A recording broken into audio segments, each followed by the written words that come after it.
I'll get to the Middle East in a second, but the president said, Zelenskyy said today, the end of the war is very, very far away. And the president said that was the worst statement that could have been made by Zelenskyy. Why? Because the president has said, and he campaigned on the fact that he would be able to get these two countries to peace. You know, the United States has spent hundreds of billions of dollars supporting Ukraine and supporting their people with objectives that in the last administration weren't very clear, as long as it takes.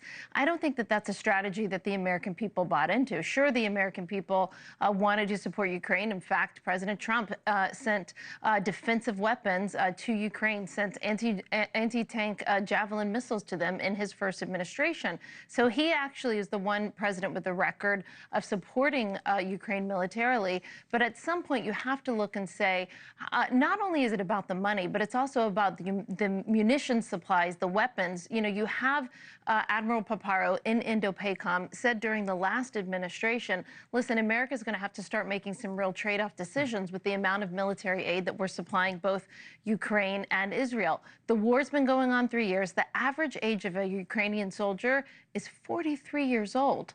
I mean, that is drastically old for this type of war. You talk about weapons. Let me move you to Israel now, because the Secretary of State, Marco Rubio, expedited $4 billion worth of weapons to Israel over the weekend, bypassing Congress. What's the message that the administration is trying to send there? And are you also talking to Ukraine simultaneously with that, or is this just specific to Israel? Well, this move by Secretary Marco Rubio was incredibly important because we effectively had a partial arms embargo on Israel in the last administration. I mean, listen, I came in, I swore in, I think I raised my right hand about 12:30 or 1:30, not too long after the president.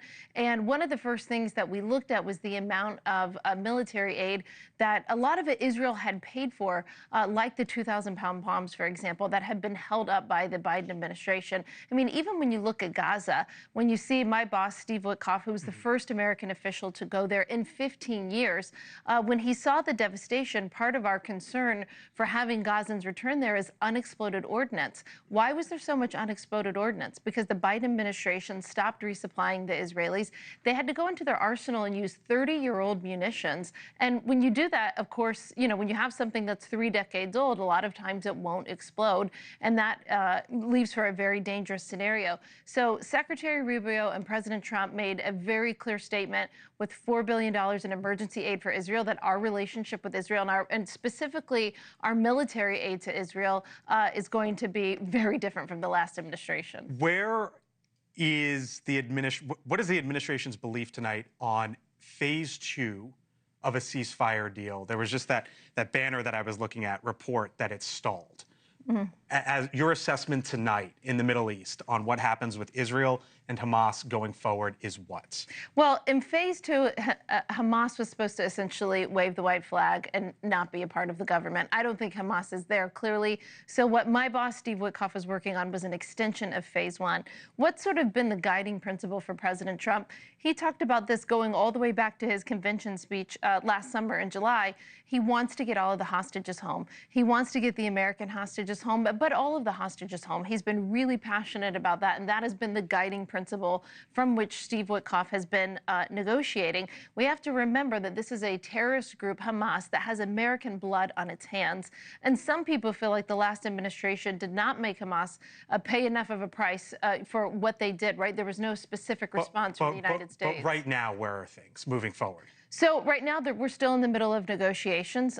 Nothing is ready to announce or to be settled. But I think that President Trump has laid out some clear red lines, you know, for Hamas. They want the hostages home. They would like an extension in order for that to happen. We support Israel. So President Trump has said, listen, there can be hell to pay. He's going to support Israel for whatever they need to do. Nobody wants to go back into the fighting. Nobody wants to go back into it. But Hamas may be leaving everybody with no option if they're unwilling to extend phase 1. So on those red lines and hell to pay, the president did say all hell could break loose in the Middle East if all the hostages don't come home. They haven't. He also said that he could end the Ukraine war in 24 hours. Obviously, we know that's not the case. So how do you make the argument that what the president is doing is working? Well, first of all, we haven't had a situation yet where Russia and Ukraine are at the table. So the president he's the only person that could bring Russia and Ukraine together to negotiate. I don't think anybody else has the capacity or the ability to bring both sides to the table but President Trump. Thank you for watching, and make sure you go to joinnn.com to find NewsNation on your television provider. And don't forget to click the red subscribe button below to get more of NewsNation's fact-driven, unbiased coverage.